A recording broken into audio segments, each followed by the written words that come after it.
dabar prezidentas tapo toks pat nusikaltėlis, žemgrobys ir blogis Lietuvoje kaip ir Žemaitaitis. Jeigu kažkas tai pieš mums dryžuotas uniformas juoda balta, juoda balta, juoda balta, tai tikrai dabar galės mums abiems jau jas nubrėžti. Aš pamenu, kai kritikavo mane dėl tvoros, kur aš jos tvėriau, aišku, aš gavau leidimus, buvo viskas suderinta ir aš tą įrodžiau, bet galų gale aš vis dėlto vis tiek atsikėliau tiek, kiek aš to žemės įsigijau, tai aš atskūriau tai, kas buvo vandenų reikalavime. Vilniaus vandenų šiuo atveju Vyrių sodų bendrijo neprabangiam Laurių kvartalė, kai kurie išpratėję žmonės bando įaiškinti. Ir tarp kito ko, toks vienas, kur vesdavo laidą per LNK apie vaikų laidelę tokią vesdavo, nenoriu vardinti pavardės, jisai žino. Aš jam sakiau, jeigu tu surasi Laurių kvartalę Žemaitaičio namą, tai aš tau jį padovanosiu. Tai jau yra 4. savaitė, kaip jisai matyti ieško ir niekaip neranda. Tai Nausėdos situacija yra daug keblesnė, daug sudėtingesnė ir ten kabliukų yra matyti daug. Žurnalistai dabar tik tais pradės tyrinėti ir atskleisti šydą, nes pasirodo, buvo keletą prašymų atvažiuoti atmatuoti tą žemės sklypą jam, pažiūrėti, ar tvoros yra vietoje ir pasirodo, nieks nevažiavo, statybų inspekcija net nevažiavo, kai pas manęs ten slapta suvažiavo, sulėkė ten Zonder komanda ar Barak komanda, pamenu, kai buvo amerikotiškam filme su tokia juodo autobusiuku atvažiuodavo, komanda, vienas toks suskustas, kitas plonesnis ir panašiai, ir išmatavo ir ten pripažino, kad Žemaitaitis pažeidė, bet aš pripažįstu, gaila, aišku, vynuogių labai, nes žiauriai vynogės būdavo po Nausėdos įvykio.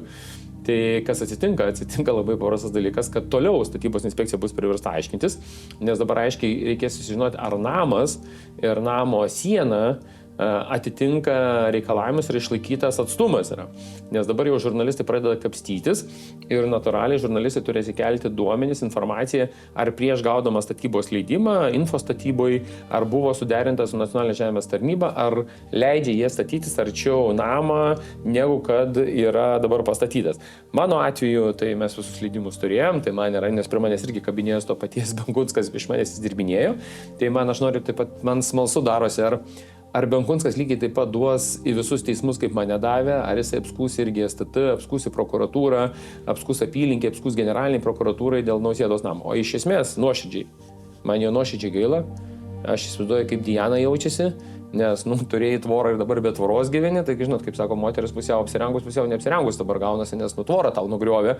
Tai aš žinau, kaip man buvo, tvorą irgi kai nuarnėm, tokie atrodo kažkaip, nejauku, kaip ir saugumo elementas buvo ta tvora.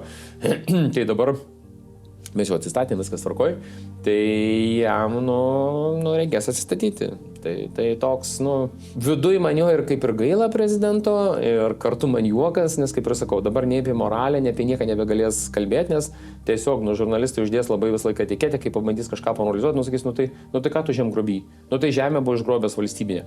O kaip žinot, kiekvienam lietuviui žemė yra labai svarbu, bet net jeigu ir sužino, kad kaimynas ten 30 cm ar ten 10 cm užėmęs valstybinę žemės, tai širdis jiems skauda.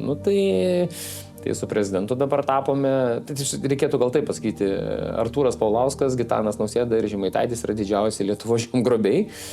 Tai apie moralę, matyti, jau nei vienas nebegalėsim kalbėti tik tarp eilučių arba kabutėse.